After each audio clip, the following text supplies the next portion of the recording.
Carnet de campagne, bonjour, deuxième journée dans les Pyrénées-Atlantiques. En Nouvelle-Aquitaine, le département remporte le jackpot, comme le titre nos confrères de la République des Pyrénées avec le Tour de France 2018. Plusieurs étapes sont prévues, dont une pause prolongée à Pau et un contre-la-montre en Pays Basque. Nous nous intéressons à un autre type de performance, en l'occurrence aujourd'hui celle de l'innovation sociale. À ce sujet, on peut que saluer le travail réalisé par l'association du Pays Basque aux grandes écoles, ou comment aider les lycéens et surtout éloignés des grands centres de décision à intégrer le réseau des grandes écoles. Vicente Etxezarreta est notre premier invité. Et puis une entreprise qui suit la réplique des nouveaux producteurs de champignons sur Mar de Café. Elle s'appelle De la Cave à l'Assiette. Elle a son siège à Bayonne et elle est portée par deux créatrices, dont Cécile Cordina, seconde invitée de ces carnets. France Inter. Carnet de campagne, Philippe Bertrand. Vicente Etxezarreta, bonjour. Bonjour. Vicente, vous êtes président d'une association très originale parce qu'elle couvre une réalité dont on parle très très peu. C'est l'accès des jeunes bacheliers issus des territoires ruraux aux grandes écoles. Alors il y a toujours une concentration qui favorise évidemment les jeunes des zones urbaines et beaucoup moins ceux des territoires ruraux. Vous avez créé donc l'association du Pays Basque aux grandes écoles. Vous êtes parti de quel constat ? Alors, en effet, c'est quelque chose dont on parle très peu. Mais les lycéens ruraux connaissent un vrai retard dans l'accès à l'enseignement supérieur. Et encore plus vers les classes préparatoires, les grandes écoles ou les universités parisiennes. Ce retard-là, il s'explique principalement par deux freins. Je pense que c'est d'abord l'accès à l'information, mais aussi une autocensure qui touche particulièrement ces lycéens-là qui sont issus de la campagne et qui ne se sentent pas, sans vouloir faire de Bourdieu, mais qui ne se sentent pas légitimes à postuler à certains cursus ou qui ont développé un complexe. Ouais. C'est le complexe du rural à l'égard de l'urbain ? Oui, bien sûr. C'est des élèves qui sentent qu'ils n'y ont pas leur place ou qui n'ont pas les codes.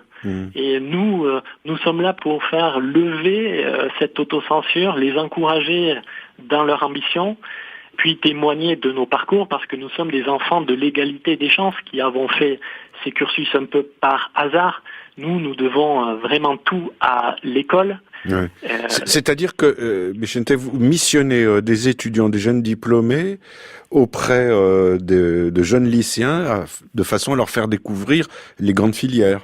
Oui, nous sommes étudiants ou jeunes diplômés des filières sélectives et nous intervenons maintenant régulièrement dans 10 lycées du Pays Basque, qu'ils soient publics ou privés, pour montrer un peu les parcours possibles après le baccalauréat. Et là où ça marche, c'est que les lycéens ont en phase 2 d'autres jeunes qui ont seulement 2 ou 3 ans de plus qu'eux, qui sont passés par leur même établissement, et donc ils se projettent beaucoup plus facilement dans ces trajectoires. Ouais. Et vous avez ouvert une plateforme de parrainage ? Voilà, en complément de nos interventions, les lycéens peuvent tout au long de l'année poser leurs questions sur notre site internet, et nous les mettons donc en contact avec l'étudiant qui sera le mieux à même de pouvoir répondre à leurs questions. Et puis alors, deuxième proposition de l'association qui est pas négligeable non plus, c'est évidemment de mettre en relation les jeunes diplômés avec les acteurs du tissu économique et entre autres les chefs d'entreprise. Oui, c'est un élément très important. Agir pour l'égalité des chances, c'est essentiel, mais il faut que cette jeunesse puisse faire bénéficier le territoire de ses expériences acquises, de ses compétences. Et donc, pour cela, nous organisons des rencontres pour montrer de belles histoires entrepreneuriales et donner envie à ces jeunes-là de rentrer sur le territoire et d'entreprendre à leur tour, mais aussi avec des acteurs du développement pour des débats, des échanges, parce qu'il est important que cette jeunesse qui a souvent réalisé un échange à l'international, puisse avoir la possibilité de rapporter des envies et vitaminer le territoire en retour. Ouais, alors vous avez été entendu par le Conseil économique, social et environnemental l'année dernière, et du coup, il y a une coordination nationale de nos territoires aux grandes écoles pour l'égalité des chances, qui fait que il y a déjà 5 répliques à votre dispositif dans d'autres régions. En fait, nous nous sommes rendus compte que c'était une problématique nationale. Alors, cette idée a plu, et puis comme notre dispositif est réplicable, nous mettons à disposition de tous l'ensemble des outils que nous avons développés. C'est-à-dire ça peut être un modèle de statut, un modèle de site internet, notre retour d'expérience, pour que d'autres jeunes s'emparent du dispositif, le lancent à leur tour et qu'on puisse s'entraider. D'ailleurs, du coup, on a de l'Allier aux grandes écoles, de l'Anjou aux grandes écoles, de Haute-Bretagne aux grandes écoles, de la Loire aux grandes écoles, de Moselle aux grandes écoles. Je lance l'appel aux autres départements et aux autres régions.